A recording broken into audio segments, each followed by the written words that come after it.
Have you got addictive behaviors or behaviors that don't really serve you and they're preventing you from getting what you want? Well, you want to listen to today's episode. Welcome back to the Self-Esteem and Confidence Mindset podcast. I wanted to talk about this today because it's certainly something that I've been impacted in my life. And when we hear the word addiction, we can think of things like alcohol and drugs, but it could also mean social media. It can mean things like chaos in some cases. It can mean pornography. It can mean many different examples in life that we become addicted to. Food, that's another one. Many different ways of addictions. And an addiction is a way of coping from feeling what we need to feel, in my personal view. It's an avoidance type behavior, and it gives us that dopamine feel, really, or it allows us to escape some kind of pain. Now, I believe to some degree that every single human being has or has been caught up in some kind of addiction, whether that's in the past or present. And also from my experience, and my own experience, when I've certainly been caught on things like scrolling and being addicted to my phone and social media 100%, and I'm still working on that. Like, I'm not on it like 24/7, but I am on it a lot, right? But I do have limits on my social media. I've been things like using food to escape, particularly when I was younger. I've been down quite dark spells of alcohol before in my past, and yeah, there's definitely experiences I've had and worked through it, and I want to give you some guidance today in terms of working through yours. But I've also noticed, like, someone, and I see this a lot, and I'll use alcohol as an example for a lot of people I see on like Facebook and also people I know. I've seen people give that up and they've done brilliant. They've given up for years, even a decade or two or longer. But they still have bad habits. They still get caught up in other behaviors that don't serve them. And what I've learned is that that's because they're not doing the inner work. They're not really going to the root cause, right? Being able to have the willpower and the systems and things like that in place, like maybe there's AA and things like that, to stop them from taking alcohol is amazing. But we can follow other bad behaviors because we're not actually dealing with what's really going on inside of us. Like, I know a couple of people I can think of off the top of my head. One is an awesome friend, and admitted that they get addicted to things like sugar or distracting themselves, even though they've got the mechanisms in place to quit alcohol. And they told me they've done a lot of inner work, and actually those addictions over time reduced. So that's evidence. I also know, like, I can think of another individual or so, not a friend, but associated at a certain point, and they were like sober for almost 2 decades, and they still had bad addictive behaviors.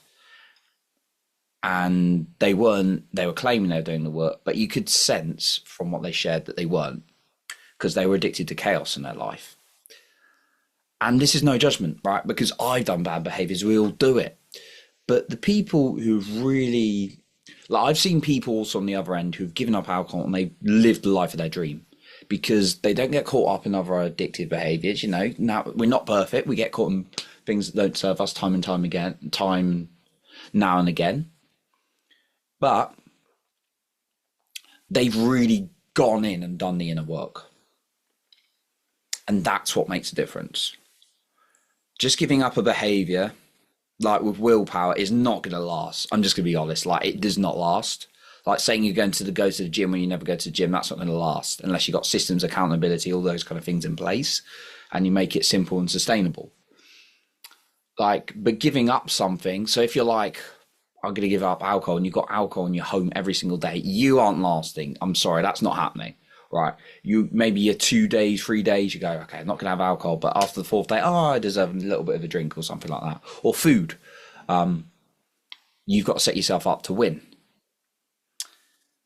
But you can put those systems in place, but if you're not doing the inner work, it's not going to make a difference. And this is the key thing. And then even when you've got the accountability and systems in place, maybe it will reduce for that behavior, but you get addicted to something else instead. So that's what I really want to talk about in this today. So here's my 3 steps, because I want to keep it super, super simple. I like to keep it super simple, especially for things like this, which are pressing issues for a lot of people. This is my suggestion on what's worked for me. And I'll have to catch myself out with maybe a bad behavior here and there, and therefore apply this to that as well. So the first thing to do is get very honest with yourself. If something's an addiction or a bad behavior you want to stop, then you got to get honest. You don't have to tell the whole world, but you just got to get honest with yourself, and ideally someone close to you, because that's really going to help. Because when we keep it to ourselves, it's a lot more difficult to do something about it. But yeah, get very honest with yourself. Like, okay, you feel like you're drinking too much at weekends, which was me, by the way, like all through my 20s, and spending money. That was also an addiction. But yeah, you get honest with yourself and you say, I want to stop this behavior. Either you want to reduce it or you want to get rid of it completely. It's up to you. Get very honest with yourself, but just continuing to do something subconsciously. And by the way, most of our behavior is driven on subconscious. So by becoming conscious of your bad habit or your addictive behavior, then you become aware. Don't have any shame or guilt around it. We've all got it, right? It's just the way we're programmed, the way we were coping to feel safe, right? But it may not serve us. So get honest about what it is. That's number 1. Number 2, have a process for every single morning or some time in the day, just sitting with yourself and feeling what you need to feel. Allowing yourself. So for me, it's like shaking myself, moving my body, allowing myself to feel things like grief in my body, because that's really important so that I feel what I need to feel. I had a lot of grief driving my behavior for a very long time, from losses of my brother and my grandma, all sorts of people, and even like loss of situations, jobs, all those kind of things, like in my system. And therefore, as a result, I didn't look at them, and therefore I had a lot of these behaviors. But when I start shaking them and shaking my body and acknowledging them, that's when I become more connected to myself. And addiction is a lack of connection. So you become more connected to yourself, you're less likely to want to do them as well, but alongside keeping the systems in place to stop doing that. And then the third thing I'm going to suggest is have a process for in the moment. So if you get into a process, you're like, right, okay, I'm catching, and this is me, this is a classic thing for me. I'm feeling a bit bored, a little bit of discomfort. I'm going to go grab a snack. I'm going to go to the shop and get something that's both money and food. Or I'm going to listen to music's fine, but I use it to like daydream and stuff, avoid what I need to be doing sometimes. And that's a big one for me. Daydreaming is that's an addiction as well. Now and then is great, but like I used to use it too much, right? But then if I catch myself having a thing in the moment, so for me it's like, okay, I'm catching myself in discomfort again. I'm trying to escape it from a coping mechanism.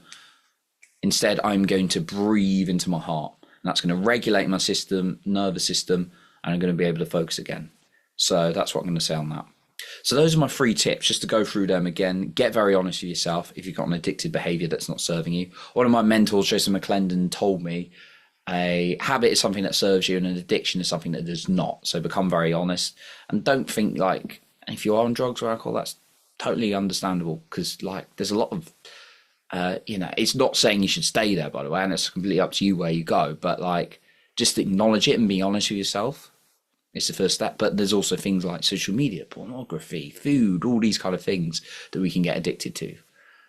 Chaos, this is a huge one. People get addicted to chaos. They like attracting the wrong kind of relationship and things like that can be absolute chaos, right? Or like just making things go crazy in your life deliberately, even if you don't want to, because you're addicted to chaos, right? So becoming aware of the addiction, right? Number 2, do the inner work. Every single day, find some time, sit yourself and feel what's really going on in your body. It's often some sadness or some kind of grief, or some kind of trauma that you need to feel, and it's not nice, and it don't come from the mind, come from the body. So things like breathwork are really important. And then the third one is in the moment, catch yourself, label it, and then just breathe. Breathe into what you need to feel. Might create some emotions. That's good. The more you cry, the more, not saying you need to cry every minute of the day, but this can really activate the parasympathetic nervous system to allow you to relax. So that's what I wanted to share today.